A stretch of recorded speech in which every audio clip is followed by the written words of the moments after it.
Hello, welcome to my series about all Chopin's music.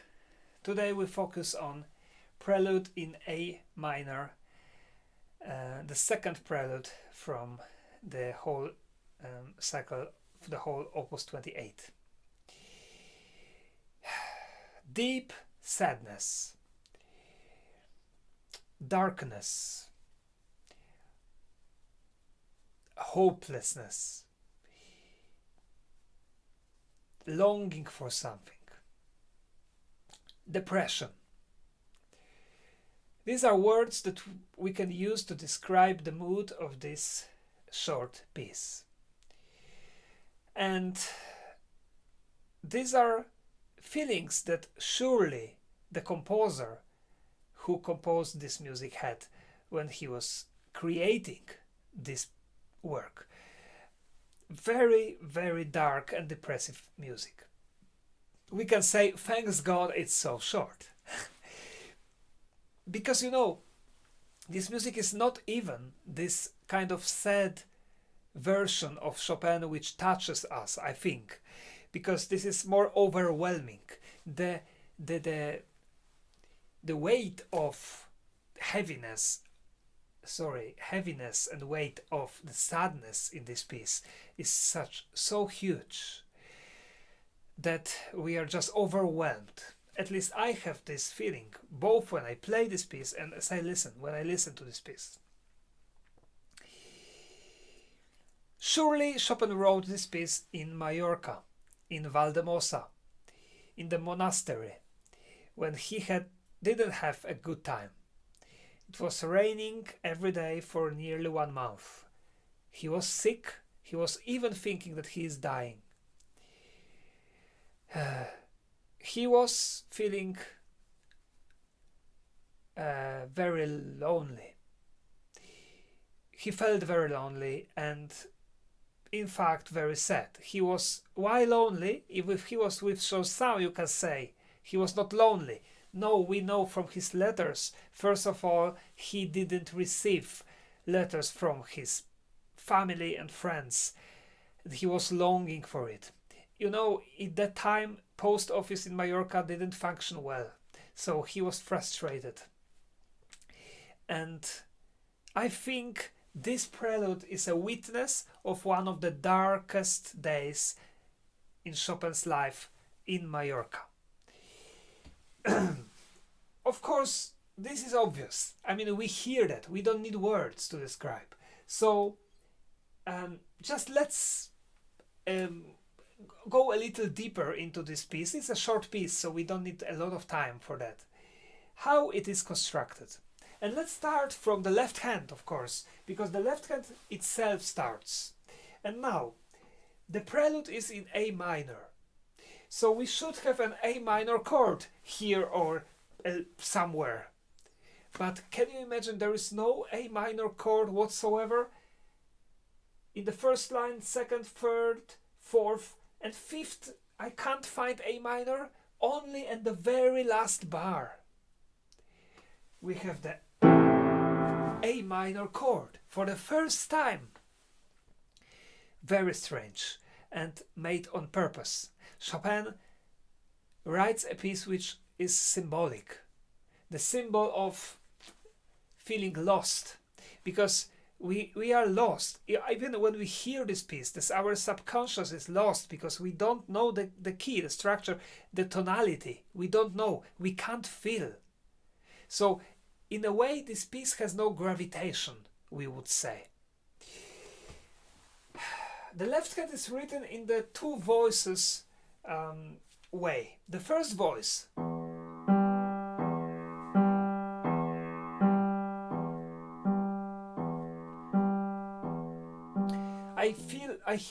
I see somebody maybe walking or driving with the coach, but this Spanish Mallorca-like coach from the 19th century that Chopin used when he was going to Valdemosa, which was very uncomfortable and it was very hard to go. So with huge difficulty, slowly the horse is going together with the couch. the accompaniment of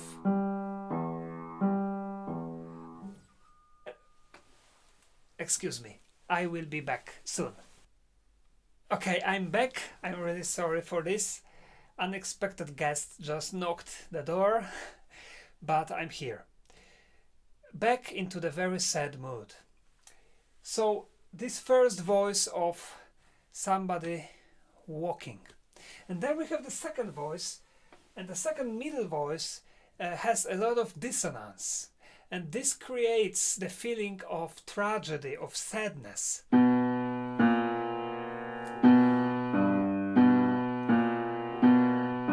Together it sounds. And I don't know about you, but I really have, when I close my eyes, I have this image of a couch, a horse and a couch, maybe Chopin sitting inside, coughing, sick. The rain is it's raining and he is feeling so weak and so bad. But anyway, there is something in our imagination, something very dark, right? And the whole left hand, I mean, in this prelude, the left hand is constantly like this. So definitely there is a feeling of going, of a journey. What about the right hand? Right hand here has a message that we hear because it has a melody. And the construction of it is very, very simple. We have only 4 phrases, and in fact we have 3 phrases, and the 4th is only a half of what we had before. Let's analyze this phrase. Every phrase consists on 2 parts. Part number 1, which is the initiative part, which has 3 notes.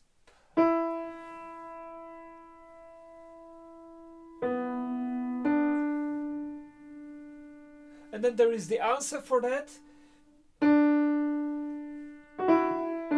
And here we have, what will we have here?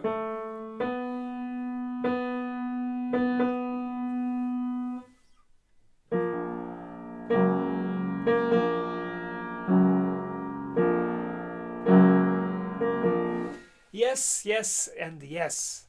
This is a funeral march, and this is a funeral march rhythm which Chopin is using here. Who knows, maybe he's thinking about his own death, or he has this kind of mood, but definitely there is no hope in this motif. And then this phrase which I presented for you is repeated twice. The second time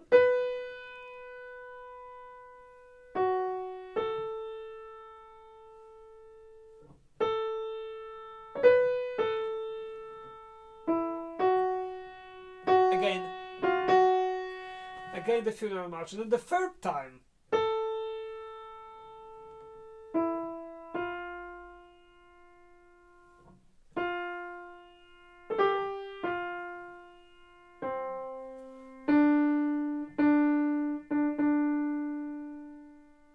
and then the fourth phrase just repeats the end of the phrase.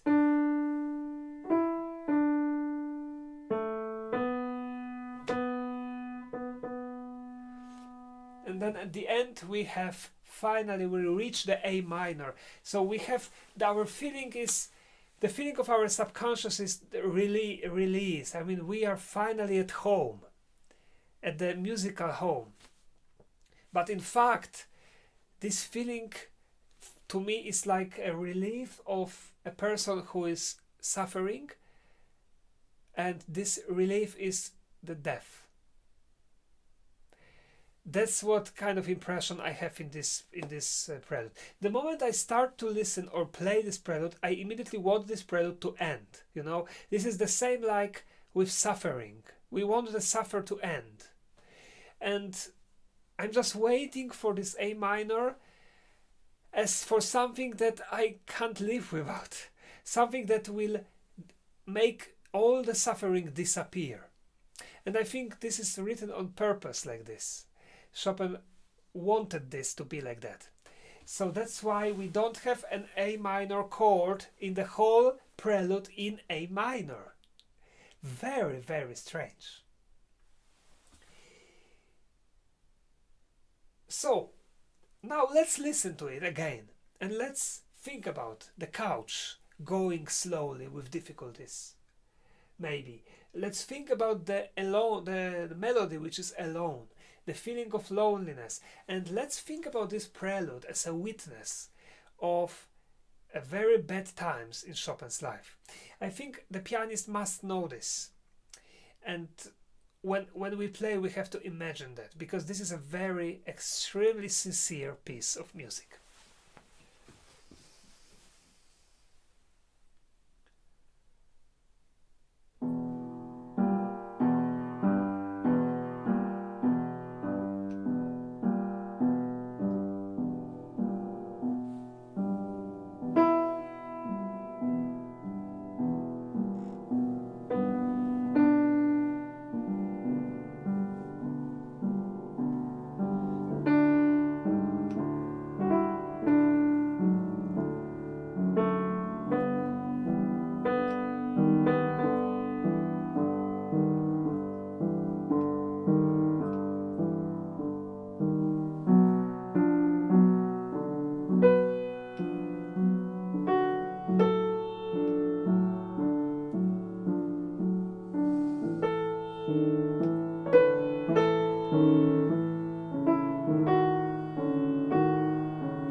Definitely one of the darkest, one of the most sad preludes written by Chopin, and surely written in Majorca.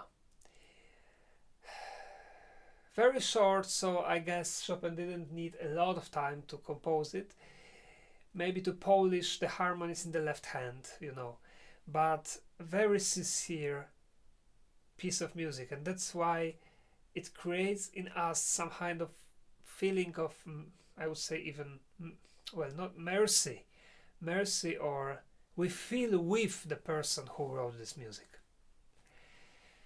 Thank you very much, and stay tuned, because before us still 22 preludes in this opus.